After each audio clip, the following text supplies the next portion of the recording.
Boa noite. Bicho está fraco, boa noite. Bom a gente estar aqui. É muito bom a gente poder adorar o nosso Deus juntos. Está feliz? Alguém foi para a praia um desses dias aí? Alguém? Tomou sol?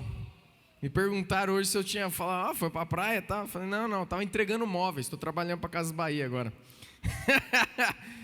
Olha lá, gente, parece um depósito, olha que beleza. Gente, ontem a gente teve o privilégio de abençoar mais várias casas com móveis, chegou mais essa semana, e o interessante é que de tudo que já chegou, vai chegar mais ou menos a mesma quantia, chegou o dobro ainda.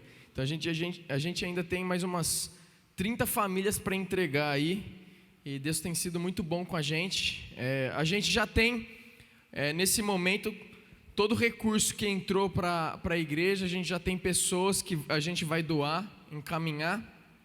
Então a gente já foi visitar, eu, Souza, a gente saiu visitando vários lugares na comunidade aí.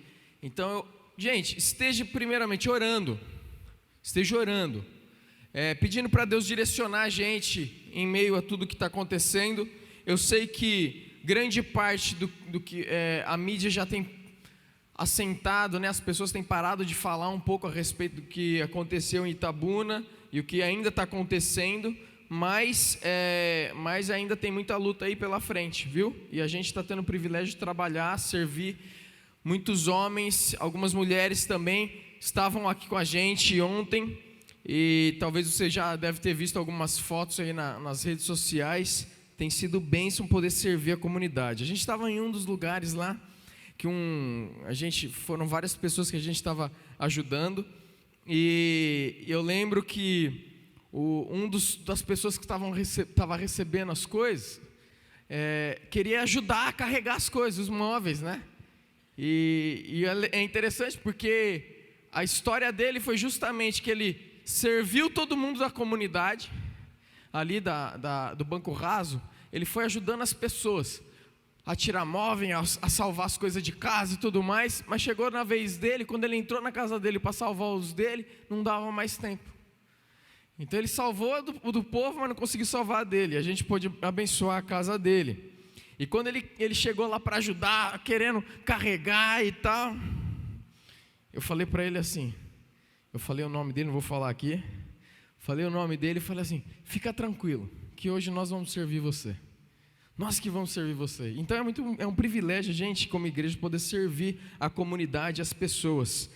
E se você tiver oportunidade, venha com a gente, viu? A gente está colocando no grupo aí das células, para quem puder servir, vir servir. Gente, para você que está nos visitando, eu quero dizer que você é muito bem-vindo. A gente está muito feliz de ter você aqui, como já foi dito. E meu nome é Ariel, sou pastor da igreja, então se sinta abraçado por todos nós. Nós queremos que Deus fale profundamente ao seu coração. E a nossa família IBAN está onde? É isso aí, nossa família IBAN firme e forte. Gente, hoje eu quero compartilhar uma palavra que eu comecei a compartilhar ela domingo passado. Quem estava aqui domingo passado sabe que não fui eu que preguei, mas eu já comecei a compartilhar ela domingo passado. E Deus tem falado comigo a respeito dessa palavra durante a semana, eu quero compartilhar com você. O tema dessa mensagem é o seguinte: quando você acredita em Deus, mas não compartilha sua fé.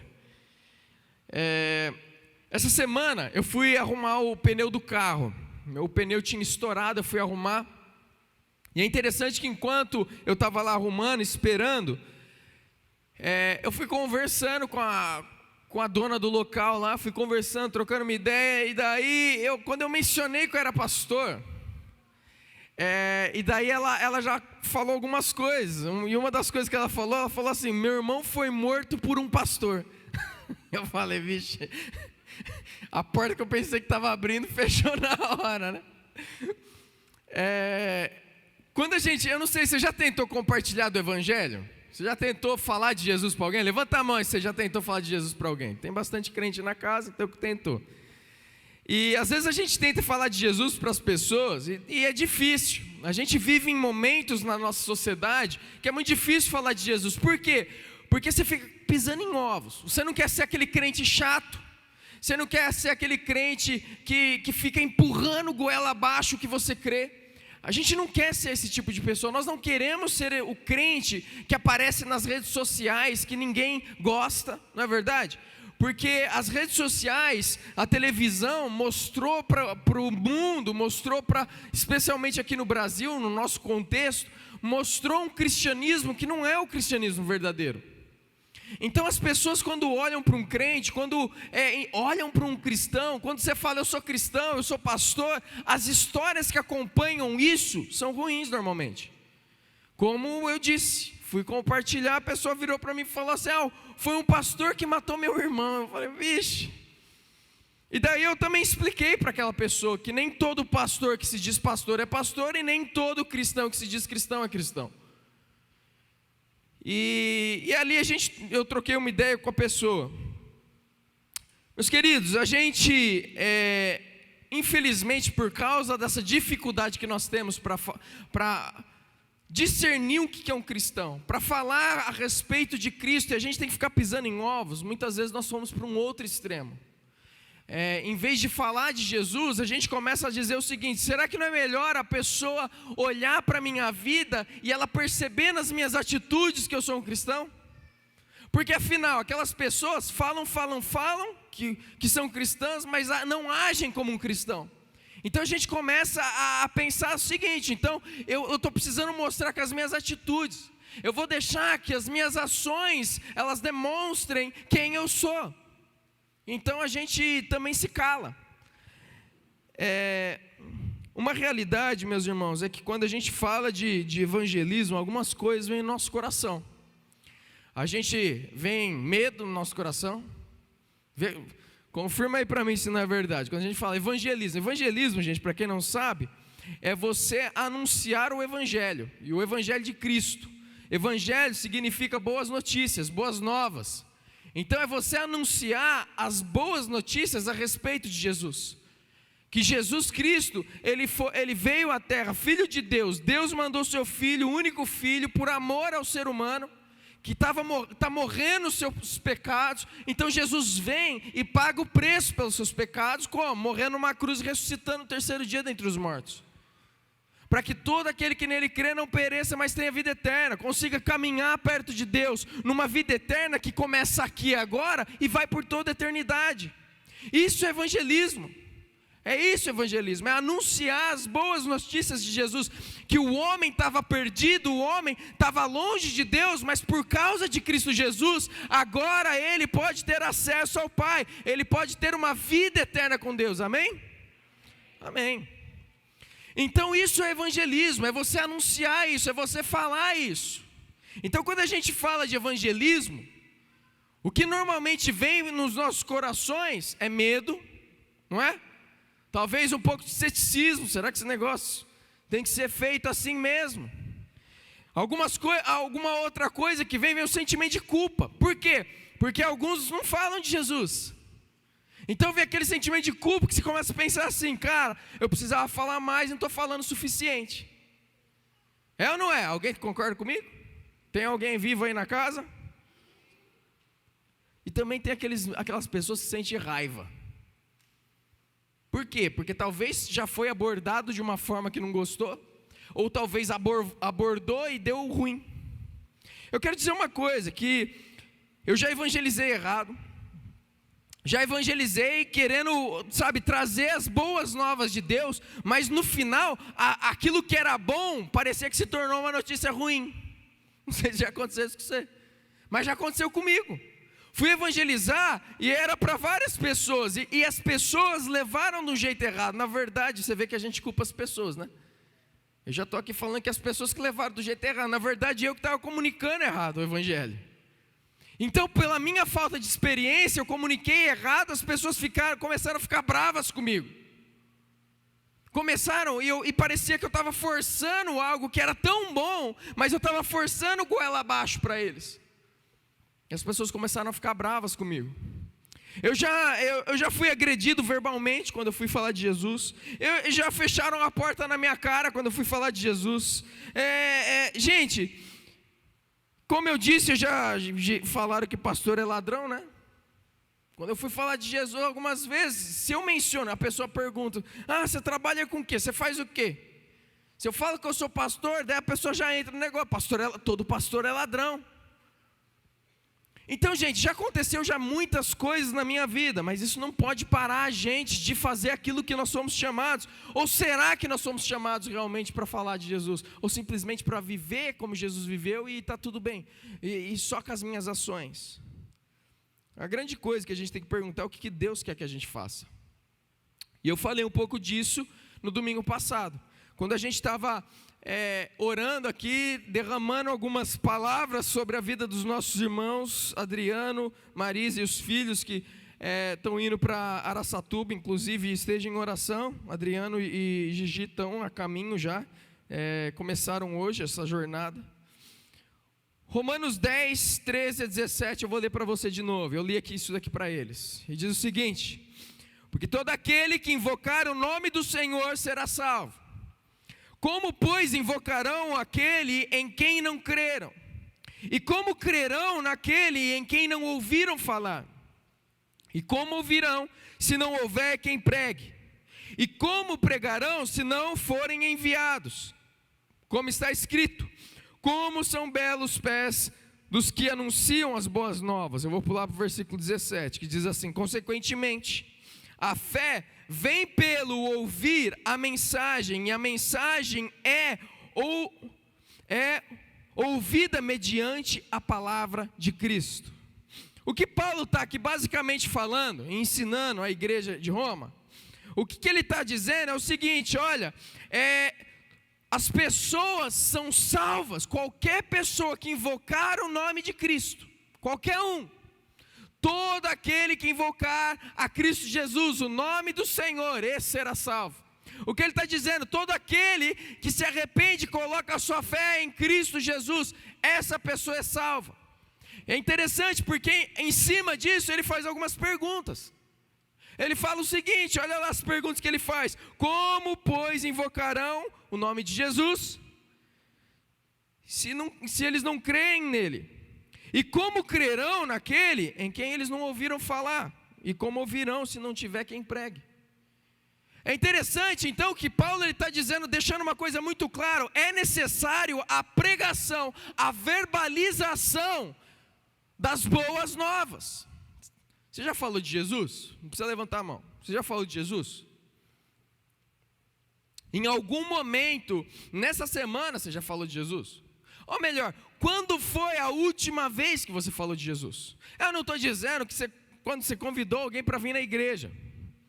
Eu não estou dizendo a respeito disso, mas eu estou querendo saber quando foi que você falou a respeito do que Jesus fez por nós. Vindo na terra, morrendo pelos nossos pecados e ressuscitando no terceiro dia. Quando foi a última vez que você falou isso para alguém? Quando foi a última vez que você testemunhou o que Ele tem feito na tua vida, na tua casa, no seu coração? Quando foi a última vez que você teve a oportunidade de chegar para alguém e falar: olha como que eu era e olha o que Jesus fez com a minha vida? Aquilo que era impossível para mim, para o meu pai, para minha mãe, para minha esposa, para o meu marido, transformar na minha vida, Deus transformou. Quando foi a última vez que você falou? Porque é interessante, você parar para pensar quantas pessoas que não creem em Jesus, que não são salvas por Ele, estão ao teu redor no dia a dia. Quantas? Você já parou para pensar? Quantas? Eu tenho uma lista no meu celular de nomes dessas pessoas que estão ao meu redor, que eu oro para que elas creem em Jesus. Eu oro para que elas sejam salvas. E aos poucos eu tenho criado relacionamento e tenho buscado, e hoje meu relacionamento com elas é muito melhor do que era antes. Porque, você sabe, vida de pastor, a gente tem muito mais contato com ovelha do que muitas vezes com pessoas que não são cristãs. Então, aos poucos eu vou me inserindo em contextos de pessoas não cristãs, eu vou criando uma amizade, e aos poucos eu tenho tido o privilégio de falar de Jesus. Eu tenho tido o privilégio de poder, de alguma forma, influenciar essas pessoas para conhecerem a Cristo. E eu tenho orado por elas. Então, quais são as pessoas ao seu redor que não creem em Jesus e que você precisa falar? Porque o que Paulo está dizendo e deixando bem claro aqui, se não falar, elas não vão ouvir, se não ouvir, elas não vão crer. E se não crerem, o que vai acontecer com elas? Elas vão ser salvas? Não. Porque só invoca o nome de Cristo Jesus para salvação aqueles que ouviram, é isso que Paulo está dizendo. Aqueles que creram porque ouviram. Mas como eles vão crer se eles não ouviram? Como que eles creram se eles não estão ouvindo da sua boca que Deus colocou do lado deles para anunciar? A grande questão aqui, meus queridos, é que infelizmente, eu creio que existe muitas dificuldades, muitas respostas para isso. Por que nós não falamos de Jesus? Vou dar algumas aqui, não vou dar todas, tem muitas. Mas às vezes o nosso desejo é de não ser o crente chato e desagradável. Às vezes a gente não fala de Jesus porque a gente acha que não tem o conhecimento suficiente da palavra de Deus. E a gente pensa o seguinte: se eu começar a falar, a pessoa vai começar a perguntar, eu não vou saber responder. É ou não é? Tem alguém aqui na casa assim? Às vezes a gente tem vergonha de falar com pessoas. Simplesmente vergonha. Às vezes a gente não sabe como iniciar uma conversa, como começar a falar de Jesus de forma natural. Então a gente tem muitas e muitas respostas para dar. Por que nós não falamos de Jesus? Mas eu creio que existe uma resposta, que é a que eu quero falar hoje com você diretamente, que eu creio que é a razão pela qual nós não falamos de Jesus. Tá bom? E eu vou já falar aqui para você qual que é e por quê. Deixa eu tomar um copinho d'água aqui. Um gole d'água. Você pode abrir em Mateus 5:29 aí. E você que está nos visitando pode nos acompanhar ali.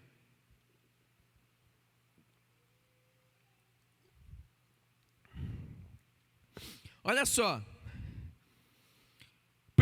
A primeira razão pela qual eu creio que nós não falamos de Jesus, na realidade, é que não acreditamos de verdade no inferno. Fala aí. Não acreditamos, bem forte, não acreditamos de verdade no inferno. Pergunta para a pessoa do teu lado: você conhece o inferno? Claro que não, né? Você é louco? A gente não conhece muitas vezes a respeito do inferno. A gente não entende muitas vezes a realidade do inferno. Se você perguntar aí para a pessoa do teu lado, ou se perguntarem para você: o que é o inferno? Como funciona o inferno? Você sabe responder? A maior parte de nós não sabemos, porque a primeira coisa que nós pensamos é: sai de mim esse negócio. Não quero nem ouvir a palavra inferno. Hã? É verdade ou não é? É verdade. A gente não quer ouvir falar disso, nós não queremos mexer com esse negócio, porque esse negócio é de Satanás. É isso que a gente pensa.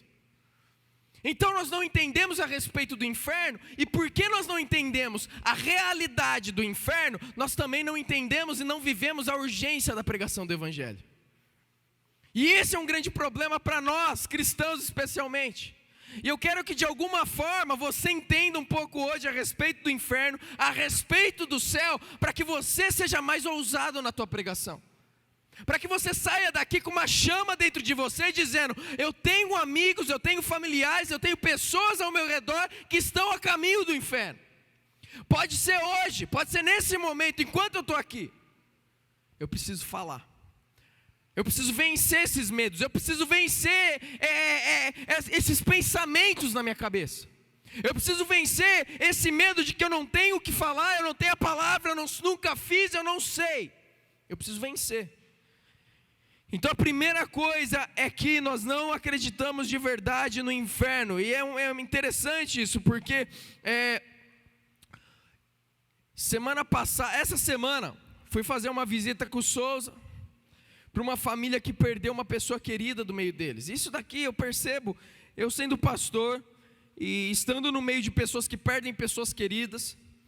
Uma das coisas que acontece que é comum acontecer entre as pessoas é que quando alguém perde uma pessoa querida, eles gostam eles querem acreditar e ter esperança que aquela pessoa está indo para um lugar melhor. Você já percebeu isso? É uma realidade. Você perde uma pessoa querida, você não quer acreditar que ela vai para o inferno. E inclusive, você não quer nem falar isso. Eu nunca vi, dificilmente, alguém no enterro ou coisa assim falando, fulano está indo para o inferno. Nunca vi. Até as pessoas que são ruins, as pessoas tentam dar um jeito nas palavras para maquiar aquela coisa ruim e falar, talvez, de alguma forma, está indo para um lugar bom.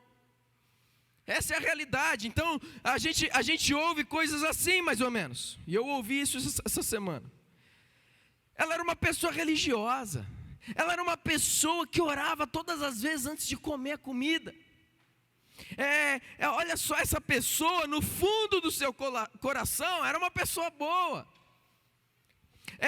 Ele não era um santo, mas ele ajudava tanto as pessoas pobres. É interessante, por quê? Porque as pessoas falam isso porque elas têm o desejo e a esperança de que de alguma forma essa pessoa vai para um lugar bom, vai para um lugar melhor. Ela está passando desse lugar para ir para um lugar melhor. As pessoas normalmente, é comum no ser humano querer ter a expectativa de um lugar melhor e ignorar o pior. E é isso que acontece muitas vezes conosco. Nós não vivemos com essa realidade na nossa mente, de que o inferno é real, e de que o inferno é o destino de muitas pessoas. Olha que interessante, eu quero falar um pouco a respeito disso. A Bíblia fala que o inferno é um lugar de sofrimento sem fim.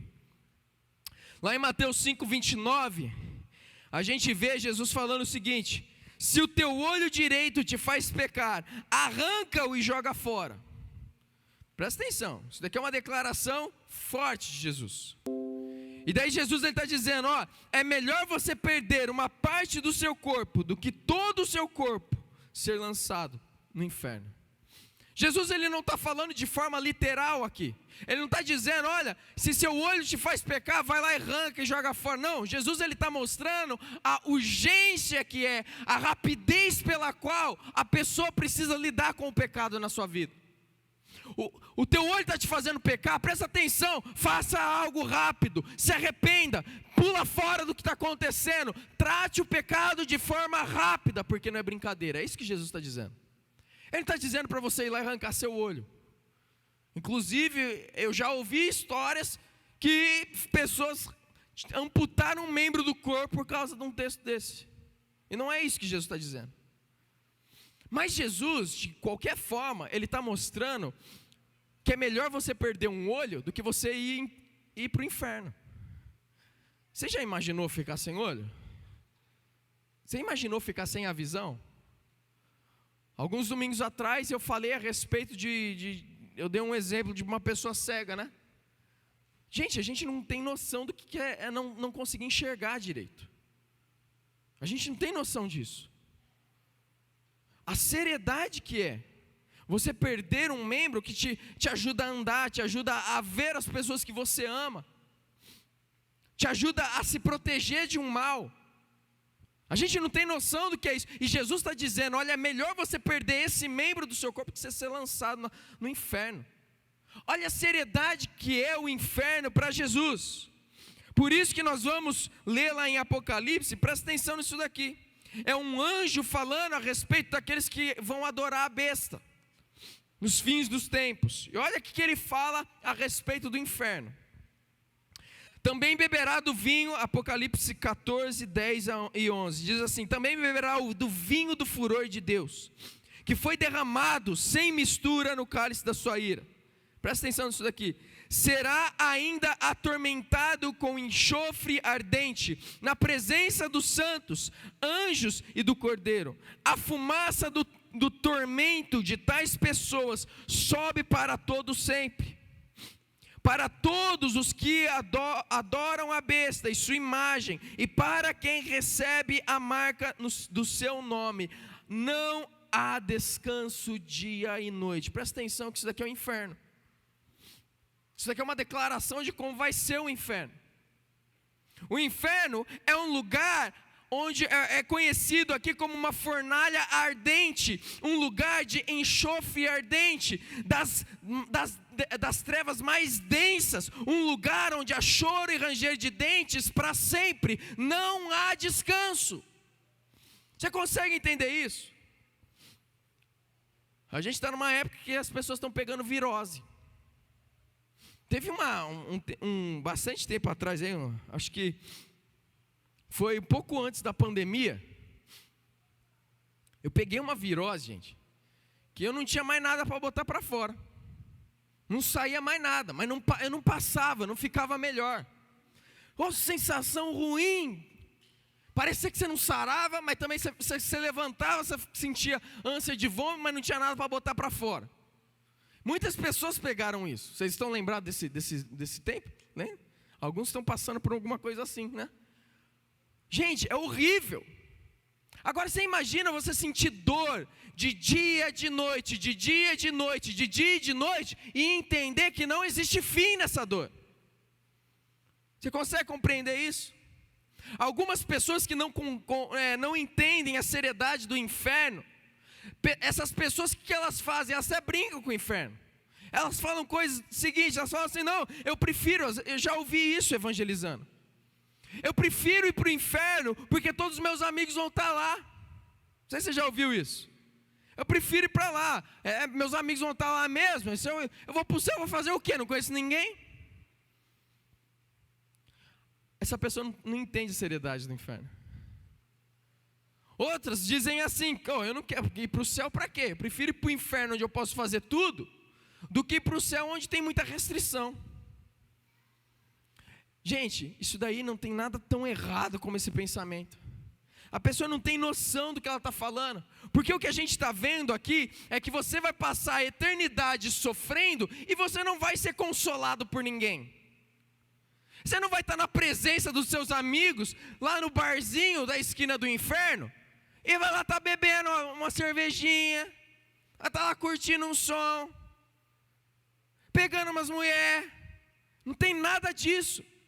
O inferno é um lugar de tormento eterno, é um lugar onde as pessoas vão experimentar a ira de Deus contra o pecado, contra o mal, contra tudo aquilo que nós vemos nesse mundo, e a gente fica indignado. Existe um momento, hoje a gente olha para o mal que acontece ao nosso redor e a gente fica indignado, e a gente olha para o nosso governo e a gente fala assim, poxa, não existe justiça, não é verdade?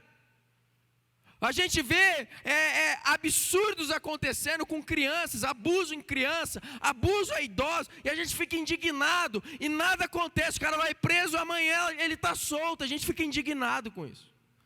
E se ele vai preso, lá ele é tratado melhor do que se ele estivesse lá de fora. Ficamos indignados com isso.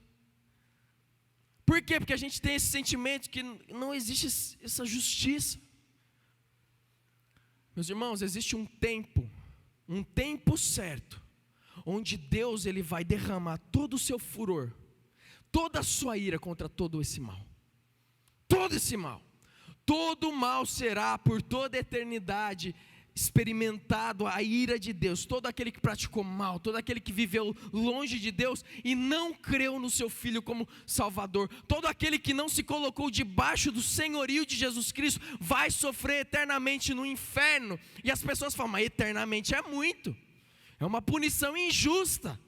Eu só menti, eu só mirei, eu só me prostituí, não é tanta coisa assim para uma eternidade. Todo aquele que peca contra Deus, peca contra o ser eterno. Sua ofensa contra Deus é eterna. Então você pode morrer, mas a sua ofensa continua ecoando para Deus, porque Ele é eterno. Ele não esquece. É necessário um juízo eterno, diante do Deus eterno. Então preste atenção no que eu estou dizendo. Não é brincadeira. Você não vai ser consolado por alguém lá no inferno. Satanás não vai falar aqui, senta no meu colo que eu vou consolar você. Ele também vai estar sofrendo e não vai ter ninguém, não vai ter pessoas consolando um ao outro lá. Existe uma ausência de contato físico e humano lá. Da mesma forma que existe uma ausência da bondade de Deus, vai existir uma ausência do contato físico. A pessoa vai sofrer sozinha por toda a eternidade. É isso que a Bíblia está dizendo. E mostra para a gente. Como é que nós fazemos? Na verdade, o Brasil não faz muito isso.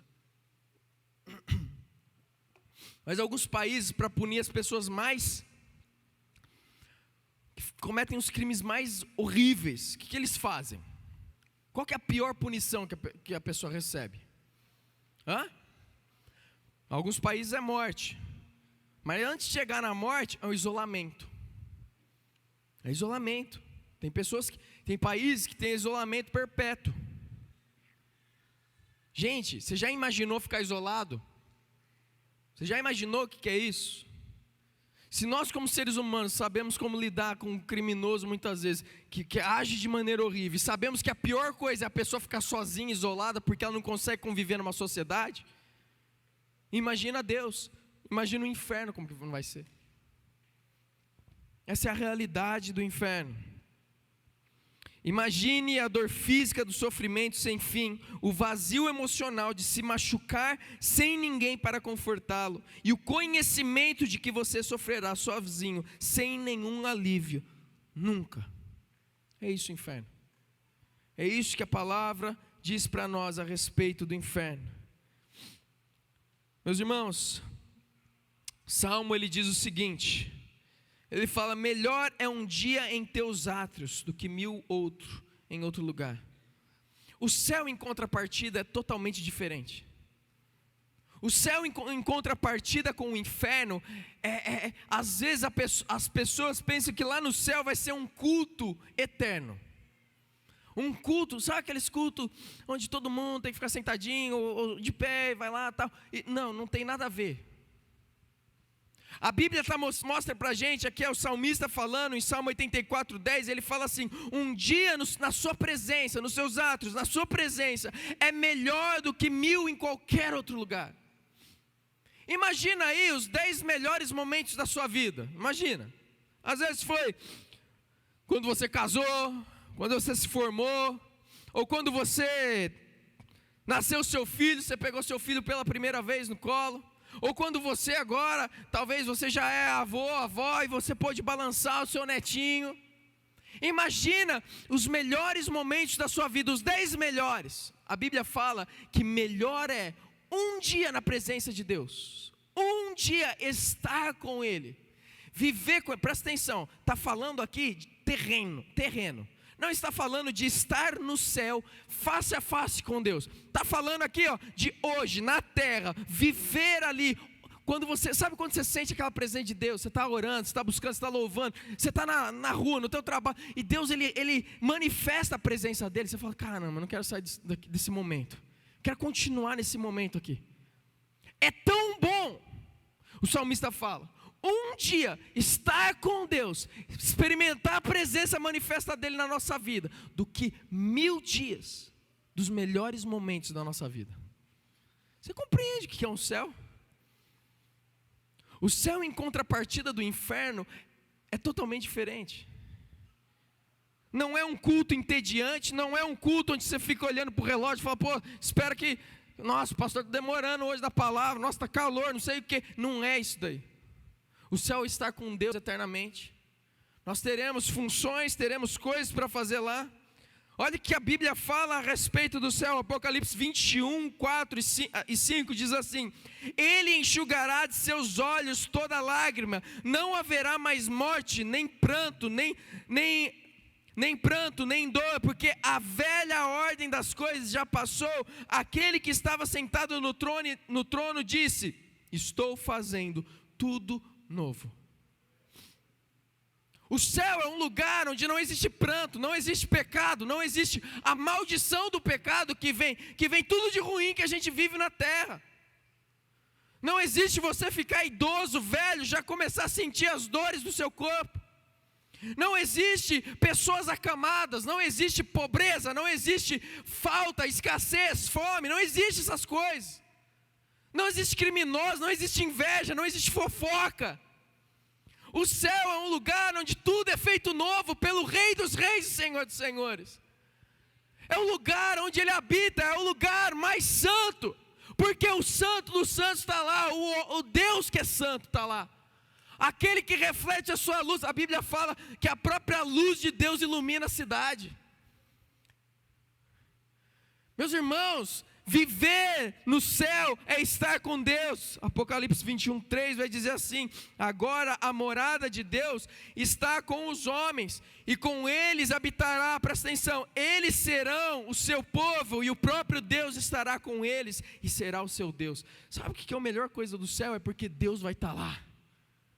O próprio Deus vai estar lá. E o povo dele vai ser dele. E ele vai ser do povo dele.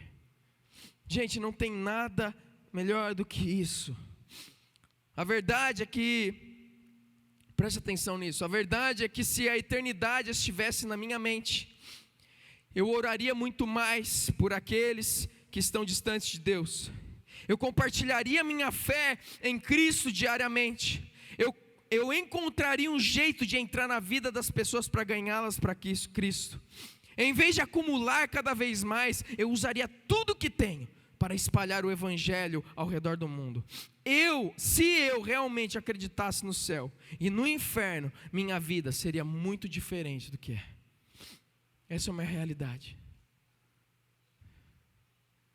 Se o conceito de céu e inferno estivesse certo nos nossos corações, você não acha que a nossa vida seria diferente aqui na terra?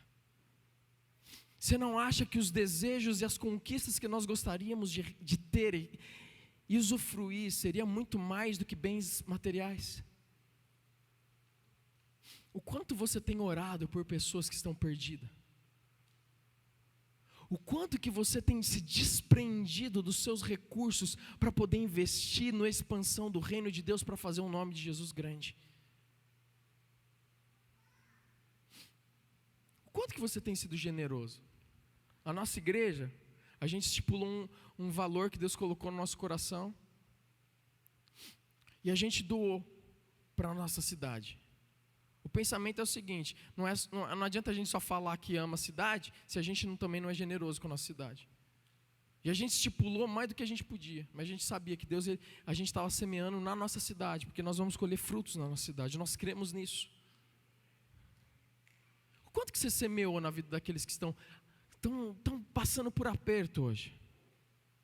Quanto que você semeou? Porque às vezes a gente vê entrando, a igreja fazendo, você fala assim, não, já está acontecendo.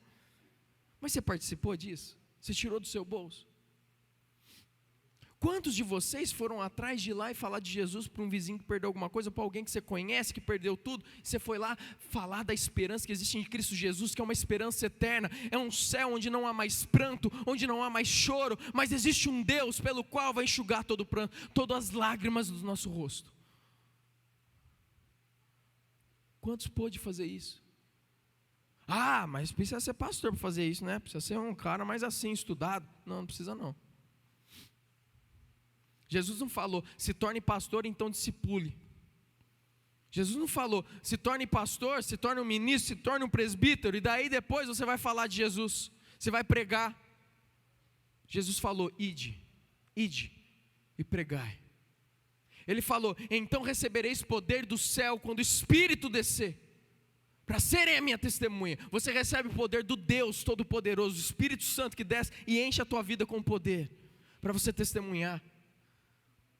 Eu já vi pescador testemunhando de Jesus. Eu já vi pescador que não sabia ler e escrever, decorando a palavra de Deus para poder anunciar a palavra de Deus. Não sabia ler e escrever, e estava decorando e falando. Gente, não é desculpa nem saber ler e escrever. A gente fala aquilo que a gente está vivendo, o relacionamento que nós temos com Deus, aquilo que nós estamos aprendendo, aquilo que você está ouvindo aqui, a palavra que você está ouvindo, você prega. Não tem desculpas. Por que que Tabuna está tão ruim? Por que que está tão mal? Por que que o povo está perecendo sem Jesus? É porque a gente não prega. Porque como crerão, se eles não ouvirem? E se como ouvirão se não tem quem pregue? Deus espera que você pregue. essas semanas que a gente tem entregado esses móveis, essas coisas, eletrodomésticos para as pessoas, eu tenho colocado algumas pessoas para falar a palavra de Deus. Gente, como tem sido enriquecedor vendo nossos irmãos pregando e falando do jeito deles, da forma deles, a palavra de Deus, e orando pelas pessoas que a gente tem entregado. Tem sido fantástico ver isso. A gente ainda vai fazer uma entrega grande para 28 famílias. Gente, por enquanto a gente já vai alcançar 49 famílias. Você sabe o que é isso? 49 famílias de Itabuna sendo alcançado com a palavra de Deus, com a nossa oração e com a entrega de móveis. 49 famílias. Multiplique isso daí por, sei lá, 3 membros dentro da casa. A gente está indo para lugar que deve ter muito mais do que 3 dentro da casa. Você tem noção de quantas pessoas estão sendo alcançadas? A próxima entrega que nós vamos fazer vai ser lá no... Como que chama o lugar? Gogó da Ema, né? Gogó da Ema. 28 famílias. 28 famílias que vão ser abençoadas. Eu sei que algumas já receberam casa, venderam casa, voltaram para aquele lugar. Você sabe por que é isso? Você sabe por que acontece isso? Porque Satanás faz isso. Faz a pessoa viver uma vida miserável, achando que está vivendo melhor.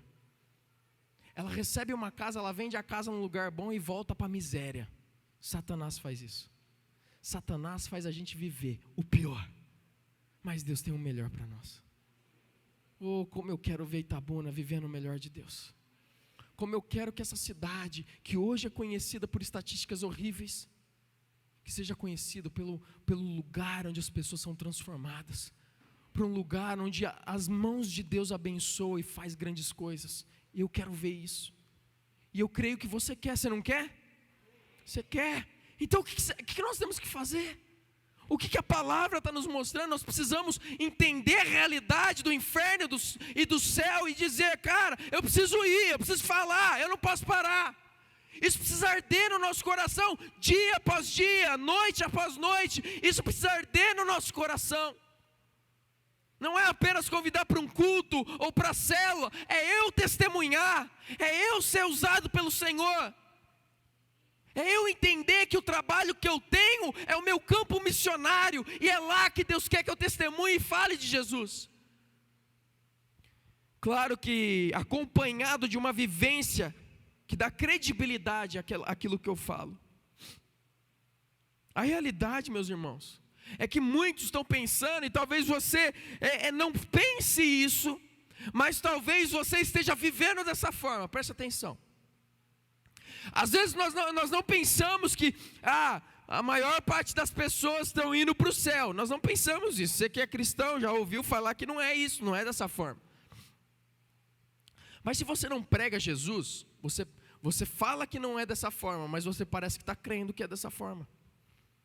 A realidade que Jesus ele fala para nós é a seguinte, Mateus 7,13, ele fala o seguinte: entrem pela porta estreita, pois larga e amplo é o caminho que leva à perdição, e são muitos que entram por ele. Ele está dizendo o quê? Esse caminho que leva à perdição, essa porta larga que leva para a perdição, que muitos passam, ele está falando que é o quê? É o inferno.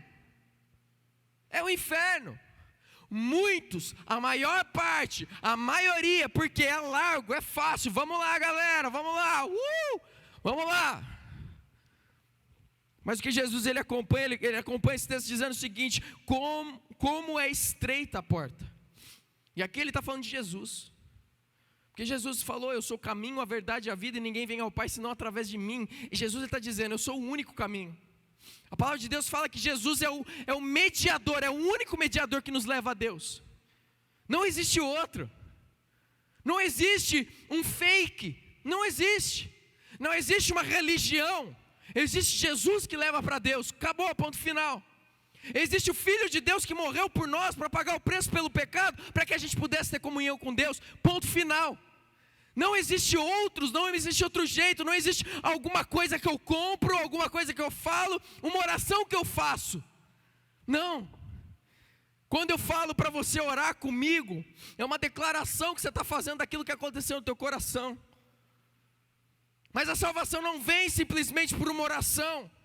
Às vezes você, e eu já falei isso, às vezes você, na sua juventude, foi lá na frente da igreja, fez uma oração e acha que é crente, mas você tem vivido uma vida que mostra que você está no caminho largo, e passou pela porta larga e não passou pela estreita.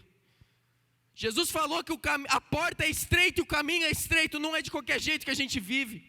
Uma pessoa que passou pela porta estreita, que passou por Jesus Cristo, ela tem frutos na vida dela, que revela que ela anda num caminho estreito, que ela não anda de qualquer jeito, mas que ela foi transformada e tem sido transformada, e parece cada dia mais com Jesus Cristo. Então não se engane achando que você é crente, só porque você fez uma oração. Não se engane. A evidência de que você é um cristão é porque o Espírito Santo tem transformado a tua vida e você tem parecido mais com Jesus Cristo. E se ao longo da tua vida você não parece com Jesus Cristo, sinto muito dizer, mas você ainda não é um cristão. Você não, às vezes você experimentou um mover de Deus, porque quem vem na igreja experimenta o mover de Deus. Quem anda no meio dos crentes experimenta o mover de Deus, e é gostoso. Mas não é porque você experimenta o mover de Deus, porque você experimenta a presença de Deus. A Bíblia fala que Ele manifesta a presença dEle em meio ao louvor, Ele habita no meio do louvor do povo dEle. Então quando a igreja adora, a gente sente a presença manifesta de Deus no nosso meio. Então você às vezes sente isso, fala assim, não, eu sou cristão, sinto a presença de Deus. Não se engane. Não se engane. Você não é um cristão porque você sente algo, você é um cristão porque a sua vida mostra pelos frutos que você parece com Jesus hoje, mais do que antes. Que dia após dia o seu desejo é mais dele e menos de você. Que mais e mais dos seus dias é você ter negado você mesmo, carregado a vontade de Deus, que é a cruz, carregado sua cruz, a vontade de Deus para a sua vida, e você tem seguido. E você tem negado os seus desejos, negado a sua vontade, falando, Deus, eu não posso viver para outro a não ser o Senhor. E não é porque eu vou viver assim, porque eu vou para o céu, não. A realidade de uma pessoa que passou pela porta estreita, ela sabe que ela vai para o céu, independente do que ela faz, mas porque Jesus Cristo fez o que Ele tinha que fazer. Jesus Cristo fez aquilo que a gente não podia fazer. Não é pelas obras, não é porque eu sirvo na igreja que eu vou para o céu. Eu vou para o céu porque eu creio em Jesus como Senhor da minha vida, porque eu confessei Ele, o Senhor hoje é Senhor da minha vida. O que é Senhor? Não é Salvador, Senhor. Senhor significa eu sair do senhorio da minha vida. Não sou eu mais que mando na minha vida, é Jesus Cristo. Se Jesus Cristo manda na tua vida, por que você não está pregando Jesus? Por que você não está pregando Jesus? Por que essa igreja aqui tem mais... Olha, eu fico indignado. Domingo passado, eu olhei e vi tanto banco vazio. Eu falei, é impossível, todo esse povo aqui está viajando. Mas tem gente que tira férias de Deus, parece. Tem gente que faz isso. Não se compromete como deveria se comprometer. Eu sei que existe um processo de Deus na sua vida. Eu nem sempre me comprometia com Deus como eu me comprometo hoje. Nem sempre eu entregava tudo da minha vida como eu entrego hoje. Ainda preciso aprender a entregar mais. Preciso, dia após dia, estar negando e ensinando. E Deus está me ensinando coisas da minha vida que eu não tenho aberto mão para Ele, por Ele. E eu sei que cada um está num processo diferente, mas eu quero te dizer uma coisa: abra os seus olhos para que você enxergue onde está o seu relacionamento com Deus. Se Ele realmente é o Senhor que domina, manda, governa na tua vida, se Ele é o alvo da sua adoração e exaltação, ou se é o seu eu, os seus desejos, os seus planos, se é a sua família, quem você tem anunciado Jesus? A realidade do céu e do inferno precisa impactar as nossas vidas na prática. É isso. Eu vou finalizar aqui dando algumas coisas práticas que você precisa fazer rapidamente. E eu tenho alguns textos aqui para nós. 1 Pedro 3,15, ela diz o seguinte: antes santifiquem Cristo como, presta atenção nessa declaração, que é isso que eu acabei de falar. Santifiquem Cristo como, vamos lá. Santifiquem Cristo como? Em seu coração. Olha que interessante. A santificação, ela tem a ver com o quê? Separação. Ele está dizendo aqui, separe a sua vida. Tenha a sua vida separada de tal forma onde Cristo é o Senhor do teu coração. É isso que ele está dizendo. Então, antes santifiquem Cristo como Senhor em seu coração, estejam sempre preparados para responder a qualquer pessoa que lhe pedir razão da esperança que há em você. Então preste atenção, a primeira coisa prática que eu quero falar para você, esteja sempre pronto. Se alguém chegar para você hoje e falar assim, eu quero crer em Jesus, fala para mim como que é. O que você vai falar? Você vai... que por quê? Então, é o céu, o inferno, e então as nuvens, e Jesus voltar, e a trombeta vai tocar. É assim que você vai falar? Você está pronto, você está preparado? Porque em nome de Jesus eu oro que você saia daqui e pessoas te perguntem. Eu oro para que o Espírito Santo, quando você sair daqui, for lá comer seu lanchinho, sua pizza. É legal que toda vez que eu falo de comida aqui na frente, o povo depois do culto fica com vontade de comer. Talvez você vai lá comer sua pizza. Você vai lá, sentou lá, e o Espírito Santo, você está lá e tal. E daí você percebe que o garçom está meio triste, está meio brutão. O Espírito Santo fala assim, testemunha para ele do que eu fiz na tua vida, para tirar a brutalidade da tua vida. O que você vai fazer? É isso que eu oro. E essa vai ser minha oração aqui no final, para que aconteça isso. Para que você fale, então esteja pronto. Como que você se prepara? Se prepara, gente. Vai lá na frente do espelho se for necessário. Cada um precisa fazer de um jeito. Tem gente que vai ter que escrever tudo, vai ter que escrever um testemunho lá, e ele escreve, e vai decorando aquilo, e vai aprendendo. Tem gente que precisa fazer isso. Então faça isso. Se for necessário, vai lá na frente do espelho, se for necessário, vai lá, grava. Mas fale de Jesus. Use suas redes sociais para não ficar postando porcaria e postar o que Jesus tem feito na tua vida. Quem sabe aqueles que te seguem vão lá olhar e ouvir a palavra de Deus e falar assim, hoje eu posso crer em Jesus. Aqui no meu quarto estou experimentando o poder de Deus e eu estou crendo no Senhor Jesus como Senhor da minha vida. Pessoas creem e são salvas independente do lugar. Então às vezes é por uma mensagem que você faz lá no canal do YouTube, lá no seu Instagram, lá seja lá no TikTok, seja lá onde for, que Deus ele vai tocar no coração de alguém que ele precisa tocar, e lá vai acontecer uma conversão verdadeira. Faça, esteja pronto, preparado, estude o que for necessário, não sei, vai atrás de saber. Vai atrás de saber. Você sabe que tem vários canais na internet que ensinam a fazer evangelismo criativo. Se é uma pessoa que gosta de fazer coisa criativa, que traz impacto e não sei o que, tal, vai lá, aprende os truquezinhos lá, gira umas cordinhas, faz um negocinho, joga para cima, pisa, tal. Tem uns negócios legais. Você lembra que a gente já fez o quadro cênico? Existe quadro cênico, existem outras formas. Outra coisa, vai lá, João 9:25, diz assim.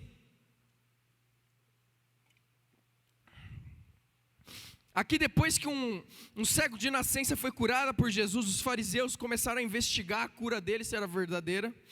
E olha o que o homem disse, eles começam a questionar, indagar esse homem. E esse homem, esse cara que era cego e foi curado, ele respondeu, olha lá.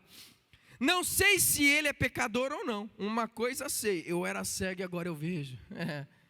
Quero te falar uma coisa, conte a sua história. Conte.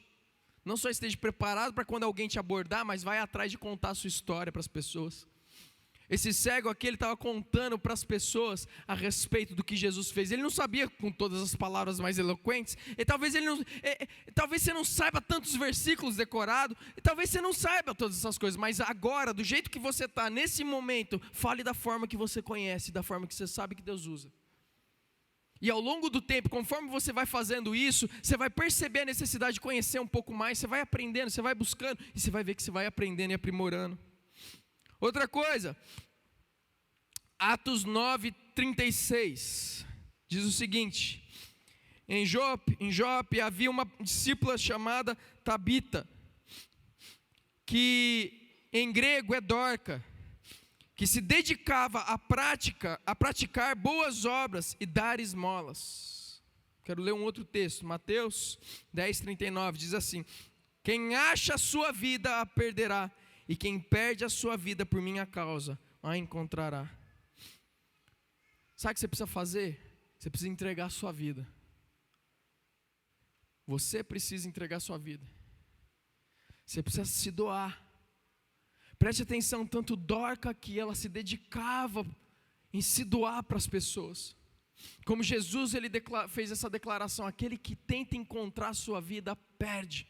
Em outras palavras, se a gente fica buscando, eu vou viver a vida aqui na terra, eu vou aproveitar o máximo. Deixa eu te dizer, essa pessoa perde a vida. Porque o encontrar da vida significa você abrir mão dela e viver o que Deus tem para você. Daí você encontra a vida verdadeira. Você encontra a vida verdadeira. Eu falo isso por experiência própria. E tem sido lindo ver pessoas que têm aprendido isso. Então, e chegam para mim e falam assim, pastor, eu estou vivendo coisas que eu nunca vivi antes. Minha vida, ela mudou completamente. Porque tem se entregado mais, tem se aberto mais, tem permitido Deus fazer mais. Está entregando a sua vida. Olha só, Atos 2, 38 a 40, diz o seguinte, aqui é Pedro pregando no dia do Pentecoste, ele fala o seguinte, Pedro respondeu para o povo que ele estava pregando, arrependam-se, cada um de vocês sejam batizados em nome de Jesus para perdão dos seus pecados e receberão o dom do Espírito Santo, pois a promessa é para vocês, para os seus filhos e para todos os que estão longe, para todos quanto o Senhor, o nosso Deus chamar. Com muitas outras palavras, os advertia e insistia com eles, salvem-se dessa geração corrompida. Uma outra coisa que você precisa fazer é seja ousado com a verdade. Às vezes a gente vai falar da verdade, a gente fica tímido, seja ousado, a verdade sempre vai ser verdade, independente se alguém crê ou não. Porque a verdade ela não vem de nós, ela vem de Deus. Ele é o Deus da verdade. Então seja ousado em falar aquilo que a palavra fala. Não tenha medo das consequências daquilo. Você acha que eu subo aqui no púlpito com medo de consequência de ser preso por falar de homossexualismo? Você acha que eu tenho medo disso? Não tenho. Porque se eu tiver que morrer e ser preso e tudo mais, porque eu estou falando a verdade do Senhor, aquilo que Ele me pediu para falar, gente, Deus vai cuidar de mim, seja aqui dentro de uma prisão, seja onde for. É Ele que cuida de mim. Não é um homem que me mata, sabia disso? Mas é Deus que me leva para o céu quando Ele achar que é a hora. Então fica tranquilo, mas fale a verdade com ousadia. Saiba que Deus Ele está com você e Deus Ele vai usar a sua vida. E por mais que eu falei para você, não estou falando de convidar pessoas, mas a gente também tem que convidar para a célula, convidar para a igreja, para que as pessoas experimentem a presença de Deus no nosso meio, saibam que Ele é verdadeiro. Olha aqui que João 4, 28 diz. Aqui é a mulher samaritana, tá, gente? Então, deixando o seu cântaro, a mulher voltou à cidade e disse ao povo: venham ver um homem que me disse tudo o que tenho feito. Será que ele não é o Cristo? Então saíram da cidade e foram para onde ele estava. Versículo 39 diz o seguinte: muitos samaritanos daquela cidade creram nele por causa do seguinte testemunho dado pela mulher: ele me disse tudo o que tem feito. Sabe o que ela fez? Ela sabia falar? Não, ela não sabia nem dizer se ele era o Cristo ou não. Mas o que aconteceu? Ela disse o seguinte: olha, eu não sei se ele é, mas se ele for, vem ver o que ele fez, vem ver o que ele fez na minha vida, vem ver o que ele está fazendo na minha vida, olha o que ele está fazendo na minha história, vem ver, vem comigo. Ela só convidou, o que aconteceu? Ela só foi a pessoa, o canal pelo qual Deus usou para levar. Então convide para a sua célula. Saiba que Deus ele pode fazer grandes coisas. E às vezes você chega lá na célula e você fala assim: nossa, mas hoje a célula foi desse jeito. Às vezes você fala assim: nossa, mas é hoje. Trouxe um convidado aqui, em vez do pastor fazer um apelo evangelístico, ele pregou sobre dízimo.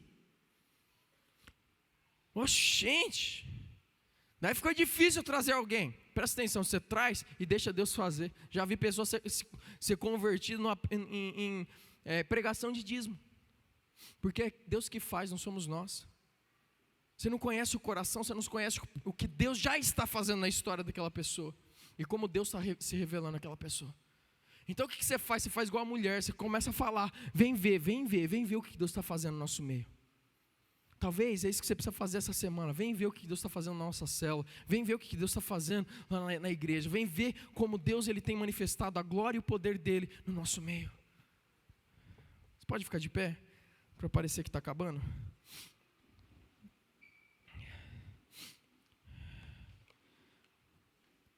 A realidade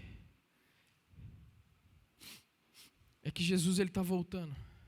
Essa é a realidade. Baixe sua cabeça. A realidade é que o nosso rei, ele está voltando.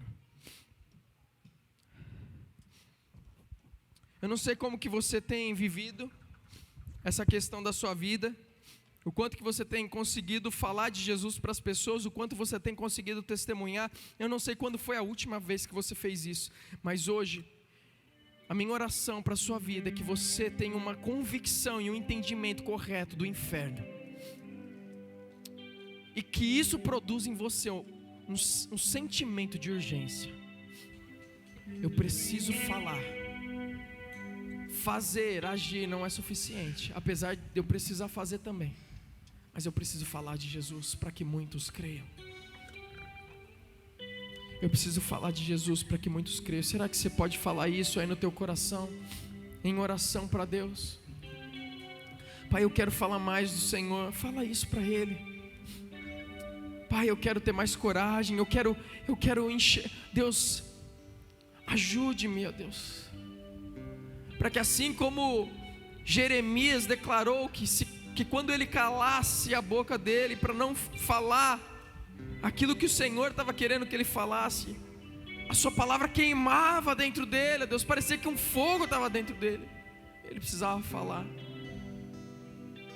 Oh Deus, em nome de Jesus, que assim seja aos nossos corações, na nossa vida, que um fogo do Senhor queime dentro de nós, oh Deus, que o Teu amor, o amor que nós experimentamos, nos impulsione a pregar Jesus Cristo para as pessoas, a não ficarmos trancados no nosso escritório, dentro de casa, mas falarmos, irmos para as ruas, se for necessário, passear no shopping, Deus. Que nós possamos estar sensíveis ao Teu Espírito Santo, aquilo que Ele quer produzir na nossa cidade, para que a gente veja a nossa cidade transformada, rendida aos Seus pés, para que esse entendimento errôneo de que é um cristão, de que um cristão, um pastor é um ladrão, de que a tua igreja só quer tomar a coisa do povo, onde na verdade o Senhor deu o Seu Filho, e a igreja também quer se doar, que em nome de Jesus possamos mudar essa realidade aqui em Itabuna. Que quando as pessoas ouvirem falar de um cristão, elas entendam e falem: eu sei que é um cristão, porque um dia eu fui tocado por Deus por meio da vida de um cristão. Oh Deus, muda essa realidade por meio das nossas vidas, coloca uma chama nos nossos corações, que os nossos amigos, eles conheçam o Senhor, que a vergonha caia por terra, que o medo caia por terra. Hoje eu li para a equipe um texto de Paulo para Timóteo. Diz o seguinte: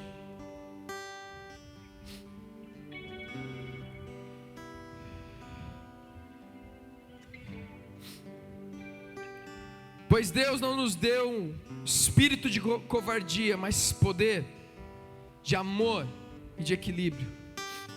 Aqui Timóteo, ele tinha medo de exercer aquilo que Deus tinha dado para ele exercer, os dons que Deus tinha dado para ele exercer. E Paulo então, ele fala assim: olha, Deus não te deu um espírito de medo, mas de poder, amor e disciplina. Deus é quem atua poderosamente por meio de você. É isso que ele falou para Timóteo, e é isso que eu declaro sobre a sua vida. Não é você que vai falar, mas é o Espírito Santo que vai falar por meio da sua vida. Você precisa agir não com medo, mas sabendo que existe um Deus que te deu um espírito de poder, de amor e de disciplina. Amor para você saber agir com amor para com as pessoas, disciplina para você continuar fazendo, sendo perseverante, mesmo quando você não vê resultados. E de poder, porque você vai saber que é Deus que age poderosamente por meio de você. Eu creio que se você abrir a sua boca, você vai ver coisas maiores daquelas que Jesus operou. Você vai ver doentes sendo curados. Você vai ver conversões, filhos pródigos voltando. Você lembra daquela música que a gente canta? Você vai ver placas de metais sendo dissolvidas. Você vai ver famílias restauradas. Você vai ver salvação no meio da sua família, em nome de Jesus. No meio dos seus parentes, que você fala, tem um cara lá que tem um coração tão duro. Para Deus não é duro. Você vai ver seus vizinhos lá, que hoje talvez é um bandido, é um criminoso, é um maconheiro, mas você vai ver aquele lá transformado aos pés de Jesus, colocando a droga na frente ali, rendendo aos pés de Jesus, falando, isso daqui não é mais para mim. A única droga que eu quero agora é o Senhor, baseado na palavra. Em nome de Jesus, que Deus ele haja com poder por meio da sua vida. Pai, eu declaro isso sobre a vida dos seus filhos. Eu declaro, ó Deus, que em nome de Jesus, que haja transformação, que haja, ó Deus, um entendimento de que o Senhor é quem age por meio de nós, com o teu poder, que o teu Espírito Santo que habita em nós, é o Espírito pelo qual nos capacita com poder, amor e disciplina, e que em nome de Jesus possamos ir, ó Pai, simplesmente ir. É isso que eu declaro sobre a vida da tua igreja, Pai, em nome de Jesus, amém. Tem uma música que nós vamos cantar agora. Foi uma música que foi a primeira música que eu aprendi a tocar no baixo, quando eu tocava. E que vocês não sabem, mas eu e a Mariana, a gente tinha uma bandinha. Ela tocava o teclado, né, mãe? E eu tocava o baixo. E a primeira música que a gente tocou junto foi essa daqui. É uma música antiga, mas eu quero que você medite nessa palavra. Essa música fala que eu conheci um grande amigo. Ele é filho de Deus Pai, e nele a gente pode confiar. Relembre de quem você conheceu e anuncie aquele que você conhece, em nome de Jesus.